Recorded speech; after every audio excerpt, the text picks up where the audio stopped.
Hey everybody, thank you for joining me today.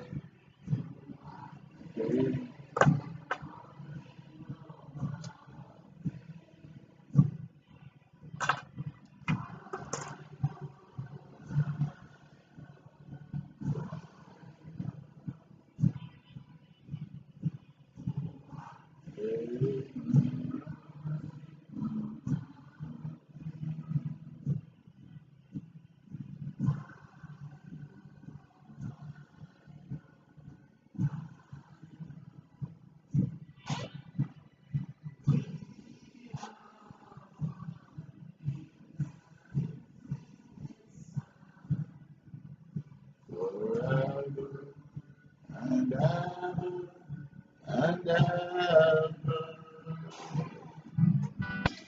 So, I have a book here. By the way, this is I'm writing to you from.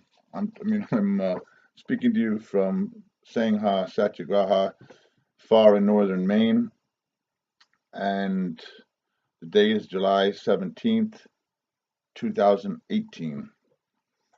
And who I am doesn't make any difference.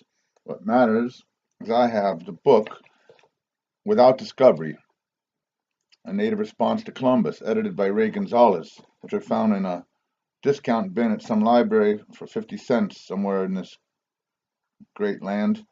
And I was in Puerto Rico this winter. It was one of the most amazing, one of those amazing journeys I had. I met more of the most amazing people in a short time in Puerto Rico than anywhere in all of my other travels. And I feel my heart expanding just picturing them. And thank you to all you beautiful, beautiful, lovely people, brothers and sisters. I thank you, and I'm so grateful for you. I want to share this is my second reading from this book. I love it so much. By Victor Hernandez Cruz. Puerto Rico, an isle in the Caribbean where I was born in a wooden house, which is now a popular cafetin, which is a small combination bar and grocery store, with a loud jukebox featuring the bolero music of Felipe Rodriguez, Trio Los Panchos, and more salsa than you can throw on fish. Ruled by Spain for 400 years, we became a possession of the United States as a result of the Spanish-American War. Goddamn Spaniards lost, tyrants that they were with our indigenous population. Understanding that the history of this small planet is migration and expansion as one group of people with their culture and language move in on another, it makes me wonder about Spain and how unprepared they were for expansion in 1492. It was the same year that they were fighting the Arabs in Granada to regain Castilian territory. It was one of Europe's most divided nations, a land conquered and reconquered. It had no linguistic unity to speak of.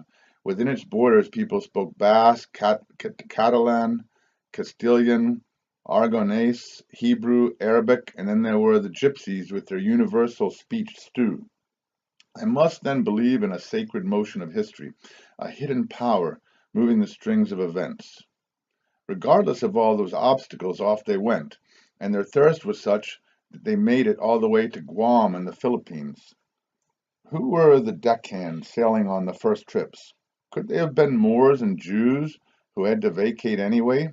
After all, it was the Spanish Inquisition that was coming, and those priests would not even forgive their own mothers. Life aboard the caravels must have been mind-exploding. It's well documented that Spanish authorities emptied many prisons and gave the prisoners an offer they couldn't refuse. Either you go off with this Genovese racketeer to wherever or you stay in that cell. Try and picture life within a medieval Spanish prison. To be booked upon a sailing circus, even if it was going to hell, was indeed a blessing. On board it was a great bazaar. Some of the men were speaking Spanish, Columbus was speaking Italian, others were yapping in Arabic, another group was spouting Ladino. The Spanish language had been freshly hatched out of a Latin chicken. Here they come, 3 boats on the horizon, swarthy bearded men singing coplas and smoking hashish, playing Arabian lauds or the emerging Spanish guitar. With such a band, how could they not get lost? The myth of the earth being flat was for popular consumption. Columbus knew he was going somewhere. Had he not read Plato, who knew that there was a bright sun shining upon a garden in the west? Had not Marco Polo been up earlier taking a stroll? He should have detected a curvature upon the earth's crust on such a long venture. All of that because his palate was unsatisfied with the local cuisine. It's a long way to go for the gourmet section of a supermarket. He found the spaghetti. Columbus found the tomato sauce. The Spaniards also ran into chili, which must have awakened the Andalusian gift of blasphemy. They are the world's greatest cursors. We could pretend that the real reason for the Spanish voyages of exploration was an unconscious urge for guayaba, but lo and behold, their mouths were not as open as Marco Polo's. When a group of Tainos, Caribbean natives, bestowed some juicy pineapples upon their unexpected visitors, they immediately went into facial contortions, running into the bushes to vomit. It was one of the first encounters of the native fruit with the Iberian tongue. That alone should have been adequate warning of the massacres to come. The colonization proceeded on a massive scale. The island of Santo Domingo saw one of the first cities of the Spaniards go up. Its principal street was named Calle de las Damas. Old San Juan came up after. In the chambers of El Morro, the old Spanish fortress built to protect the city from coastal invasion, one can still hear the cries of the Tainos jailed and slaughtered within. After 1500, the main thrust of Spanish colonization went toward Mexico City. It was in Mexico where the Spanish language was hindered the most. It had to confront the Mayan and Aztec languages, which were rich and abundant. Unlike in the Caribbean, the native populations of Mexico and other parts of Central and South America were not extinguished. The battle and fusion in the Antilles was between the African and Spanish, with the indigenous population disappearing but still leaving a strong racial and cultural influence, making us Caribbeans the true harmonizers of world civilization, the true Raza Cosmica that Mexican educator Jose Vasconcelos wrote about. In Puerto Rico, the gold was emptied from the rivers by the newcomers who gave it a value much more than its symbolism for the sun. Occasionally I venture out on the edges of El Rio Mula, close to my Aguas Buenas home, hoping that perhaps they missed a nugget or two. As we approach the 500th anniversary of the discovery of the Americas by Columbus, Puerto Rico still remains in a colonial situation, controlled economically and militarily by the U.S., but not culturally or spiritually. After over 90 years of U.S. presence, we remain speakers of Spanish, a culture rich in folkloric traditions of song, music, and dance. We have also witnessed the U.S. invasion of Panama, as 23,000 men were sent to capture a single individual. It could be a sign that the good neighbor policy of the past is coming back in style for the 90s. If you have any doubts about the colonial status of Puerto Rico, just note that the 18 days after Hurricane Hugo brushed through our island, President Bush sent Dan Quayle's wife to inspect the damage, which she did within 2.5 hours. Her visit to the island was managed in such a way that the governor of the island, Hernandez Colon, was notified 2 hours before her plane was to arrive. When the First Lady of Puerto Rico, the governor's wife, rushed out to the airport to greet the visitor, She was informed by a spokeswoman for Mrs. Quayle that the vice president's wife would not ride in the same limo with her into San Juan.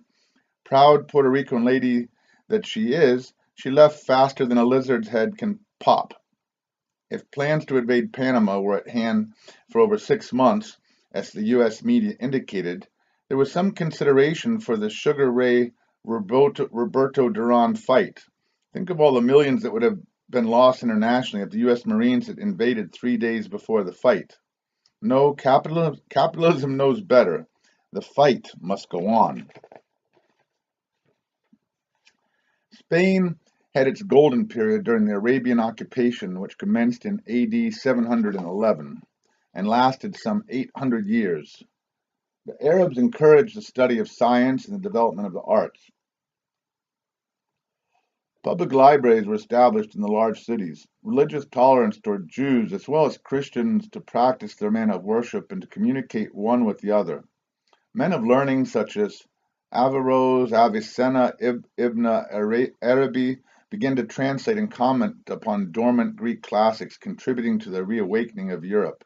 It was a place of great architecture, great centers of medicine, and beautiful paths that led to gardens where fountains were flowing with water. The Moors gave the Visigoths much to improve and enhance their civilization. There was much intermarriage, and many Christians abandoned their religion for that of their conquerors. It is clear and recognizable that much of what came upon those boats from Spain across the Atlantic contained this Islamic dynamism. The Spanish is full of Arabian words as well as indigenous words. Add to that the inclusion of Africa to our world, and you get a picture of the rich universal vocabulary that we are coming down the mountains and streets with. As a Hispanic of the Americas, I look back upon our history of turbulence, of conquest and migrations. The extinction of the indigenous peoples of the Caribbean is one of mankind's great tragedies. Despite this anthropological knowledge, there are moments in my hometown of Aguas Buenas when the sentiment and appearance of the Tainos swell all of my senses and the small streets of my childhood become ageless. It is difficult to conceive of Spain as merely a European country, especially its southern region, Andalusia, rich in Moorish and Gypsy blood. Perhaps a new category is needed, something that would place it between Europe and the East. Spain is the one country in the world where the notorious wandering gypsies have established traditions of song and dance and have settled into community. The gypsies and the Moors are the soulful base of the rich musical traditions of Iberia. Puerto Rico inherited one of the great classical musicians and composers of the 20th century from Spain in the figure of the cellist Pablo Casals, who made this tropical isle his home. He lived and produced great music here and left an enduring love for classical music in a sizable portion of our population. Franco, who was not French, a modern-day arrogant Cortez, patriarchal pig, do as I say, tyrannical nut, the kind we know of very well in Latin America, both in terms of political power and family relations, had his men hunt down and assassinate the country's greatest living poet, Federico Garcia Lorca, during the Spanish Civil War. One of Lorca's biographers points out that the firing squad took off the gold ring and watch Lorca was wearing, but failed to detect a belt buckle of high-quality gold. Since the whereabouts of his grave remain a mystery, I feel that somewhere in Spain there is a golden light emanating out of the earth. The message was clear. Miguel Hernandez, another passionately brilliant poet, died in one of Franco's jails. Spanish writers, intellectuals, and painters began to abandon their homeland in fear of what was obviously coming. Once again, Spaniards migrated to the Americas. The poet and scholar Pedro Salinas landed on the shores of San Juan and was able to write and continue to develop. He recognized the richness of Puerto Rican Spanish, a language of strong expressiveness, full of proverbs and folk tales which poured down from the Campesino mountains. It is the campesinos who keep particular vernaculars alive and pumping worldwide. Language seems to stagnate in the cities where it is cut off from agriculture and thus from rhythm. In the cities, people sing less. Peasants are nowadays an endangered species being replaced by individuals who are products of the industrial technological processing age. Ecology-minded radicals should take up their cause, for of what good is it to have good green earth if a bunch of jerks are going to be the ones to live in it? You can see the human rootlessness in the form of the yuppies who now fill most large North American cities, career freaks who opinionate nothing but go out and pay $6 for an avocado sandwich. In Puerto Rican terms, that is a financial disgrace and enough sin to have the gods recycle you into the same kind of nerd. Pedro Salinas defended the importance of tradition in life as well as literature, for without it there's no real freedom. The Nobel laureate Juan Ramon Jimenez also made Puerto Rico his home for a period of his life. Unlike their ancestors, these men came with their pens and not with their swords. All of them were embraced by the thriving University of Puerto Rico at Rio Piedras. They were given opportunities to teach, and a generation of Puerto Rican students were blessed by their presence. San Juan of the mid-40s offered a rich cultural life to both exiles and natives. The music and lecture halls were always full. Old San Juan, the second city of the Hispanic Americas, had its art galleries and bohemian cafes, as it still does today, where conversation and creativity soared to great heights as Europe slaughtered itself across the Atlantic. Maria Teresa Babin, one of Puerto Rico's prominent poets and educators, had front row seats in the whole drama of Spanish exiles, as well as the meaning of the great adventure and experiment that was unleashed at the encounter of Spanish culture with indigenous civilizations of the so-called New World. She believes strongly upon native ground, quote, "Somos criollos del Caribe, no españoles, somos puertorriqueños y no otra cosa." Excuse my pronunciation.